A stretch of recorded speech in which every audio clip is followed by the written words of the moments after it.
Global માર્કેટ્સની updates જાણીએ સહયોગી નીરજ કંસારા પાસેથી. Neeraj, good morning. કઈ રીતે જોઈ રહ્યા છે આજે વૈશ્વિક બજારો તરફથી સંકેતો? જી ગુડ મોર્નિંગ ચાંદનીને. આજના દિવસે સંકેતો થોડાક પોઝિટિવ છે, કારણ કે જો ગઈકાલે સૌથી પહેલાં તો અમેરિકાના બજારોની અંદર જે કારોબાર જોવા મળ્યો ત્યાં આગળ આપણને ફરી પાછો એક મિશ્ર કારોબાર રહ્યો, પરંતુ નાસ્ડેક અને S&P 500 આ બંનેની અંદર ફરી પાછું એક રેકોર્ડ સ્તર પર આપણને ખાસ કરીને ક્લોઝિંગ આવતું જોવા મળ્યું. અને જોકે અહીંયાથી એવું પણ થયું કે S&P 500 અને નાસ્ડેકમાં મોટા પાયે આપણને એક ઘટાડો જોવા મળ્યો હતો, પરંતુ જે વેઇટેજને કારણે આપણને ખાસ કરીને એક સારી એવી તેજી પણ અહીંયાથી જોવા મળી. ખાસ કરીને ચેપ શેર્સની અંદર ગઈકાલે આપણને જે નફા વસૂલી આવી એ ટકી નહોતી શકી. ડાઉ પણ દિવસના નીચલા સ્તરેથી લગભગ 240 પોઈન્ટ જેટલો સુધરીને આપણને બંધ થતો દેખાયો.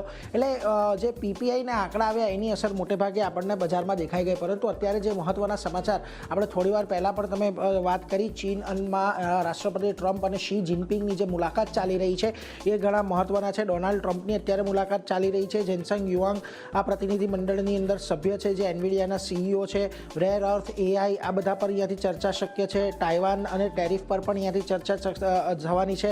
ખાસ કરીને ચીન US પાસેથી સોયાબીન ખરીદી વધારી શકે છે અને અમેરિકન વિમાનોને પણ એક મોટો એ આપી શકે છે. એ પ્રકારની અત્યારે આપણને સમાચાર આવતા દેખાઈ રહ્યા છે. તમારી સામે દ્રશ્યો પણ છે કે જે આજે આ બેઠક આપણને શરૂ થતી દેખાય, એટલે એના પર એક ધ્યાન રાખવાનું. જો કે ટ્રમ્પે પણ અહીંયાથી કહ્યું છે કે સમિટમાંથી ખૂબ સારા પરિણામોની અપેક્ષા તેમને લાગી રહી છે, એટલે એના પર એક ફોકસ ખાસ કરીને રાખીશું. આ બધાની વચ્ચે જે પાઇપર સ્લેન્ડર છે એના સ્ટોક પર પણ અહીંયાથી ખાસ ફોકસ રાખવાનો છે, કારણ કે ટ્રમ્પના ચીનના આ જે મુલાકાત છે એને લઈને બજારને ખાસી એવી આશાઓ છે. S&P 500માં લગભગ 1.5% તેજી આવી શકે છે, કારણ કે કોલ ઓપ્શનની અંદર કોલ વોલ્યુમની અંદર રેકોર્ડ વધારો આપણને અત્યારે જોવા મળ્યો છે.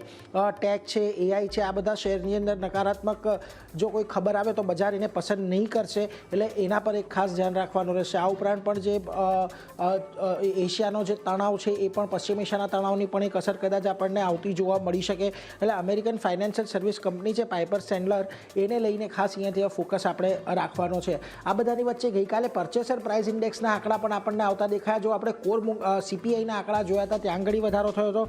પરચેસર પ્રાઇસ ઇન્ડેક્સની અંદર પણ ખાસો એવો વધારો જોવા મળી રહ્યો છે. જુઓ, મંથ ઓન મંથ બેસિસ પર એપ્રિલમાં લગભગ 1.5% ઉછાળો આવ્યો. યર ઓન યર બેસિસ પર પણ ત્યાં આગળ આપણને એક બહુ મોટો ઉછાળો આવતો જોવા મળ્યો છે, 4.3%થી 6%. કોર PPIના આંકડાની અંદર પણ આપણને ખાસ કરીને સારો એવો ઉછાળો આવતો દેખાયો છે. મંથ ઓન મંથ બેસિસ પર 1% અને યર ઓન યર બેસિસ પર લગભગ 5% જેટલો અહીંયાથી વધ્યો છે.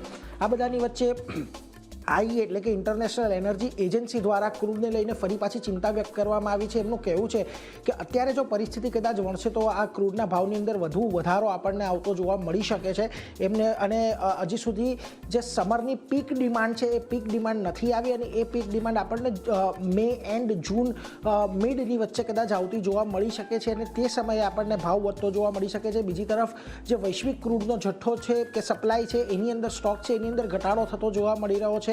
એમનું કહેવું છે કે એપ્રિલમાં લગભગ વૈશ્વિક સપ્લાય 18 લાખ બેરલ પ્રતિ દિવસ જેટલી ઓછી થઈ હતી.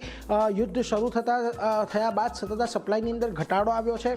કુલ સપ્લાયમાં અત્યાર સુધી લગભગ 1.25 કરોડ બેરલ પ્રતિ દિવસનો આપણને ઘટાડો આવતો જોવા મળ્યો છે, અને જો કદાચ યુદ્ધ લાંબુ ચાલે તો 2026ના અંત સુધીમાં 10.4 કરોડ બિલિયન બેરલ પ્રતિ દિવસ જેટલો આપણને ઘટાડો આવતો જોવા મળી શકે છે. એટલે અહીંયાથી તેઓ શક્યતા વ્યક્ત કરી રહ્યા છે કે જો યુદ્ધ અને નાકાબંધીની જે પરિસ્થિતિ સ્ટ્રેટ ઓફ હોર્મુઝમાં ચાલી રહી છે કદાચ વધારે ચાલે તો પછી અહીંયાથી હજી ક્રૂડના ભાવની અંદર ઉછાળો આવી શકે છે, અને એને લઈને ખાસ કરીને બજારો અને ક્રૂડનું આપણને કદાચ થોડું એક્શન પણ આવતું જોવા મળે. પરંતુ આ બધાની વચ્ચે આજે આપણા બજારો, પહેલાં એશિયાના બજારોની વાત કરી લઈએ તો ત્યાં આગળ થોડાક મિશ્ર કામકાજ છે. જુઓ, નિક્કેઈની અંદર આજે તમને થોડીક પોઝિટિવિટી જોવા મળી રહી છે. કોરિયા અને તાઇવાનના બજારો પણ પોઝિટિવ છે. શાંઘાઈ, હેંગસેંગ સ્ટ્રેટ ટાઈમ્સમાંથી તમને સ્ટ્રેટ ટાઈમ્સ અને શાંઘાઈમાં થોડોક લાલ નિશાનનો કારોબાર છે, એટલે એક મિશ્ર કામકાજ તમને ઓવરઓલ એશિયાના બજારોમાં જોવા મળી રહ્યું છે. આવો હવે આજના ગિફ્ટ નિફ્ટીના કારોબાર પર તો જો ગઈકાલે આપણને બહુ મોટા ઉતાર ચઢાવ જોવા મળ્યા, પરંતુ કેશ લેવલ પર આપણે ફ્લેટ લેવલ પર બંધ થયા હતા. ગઈકાલે નિફ્ટી ફ્યુચર્સ 23,462 પર બંધ થયા. 549ના અત્યારે ગિફ્ટ નિફ્ટી સંકેત આપી રહ્યું છે, એટલે થોડો ઘણો ઉછાળો આવે એવી શક્યતા છે, પરંતુ અહીંયાથી જે 23,600 અને ની ઉપર જ આપણે જે બંધ થઈએ છીએ કે નહીં એ ખાસ જોવાનું રહેશે. ચાંદની. જી નીરજ, આભાર આપનો આ સમગ્ર માહિતી માટે. તો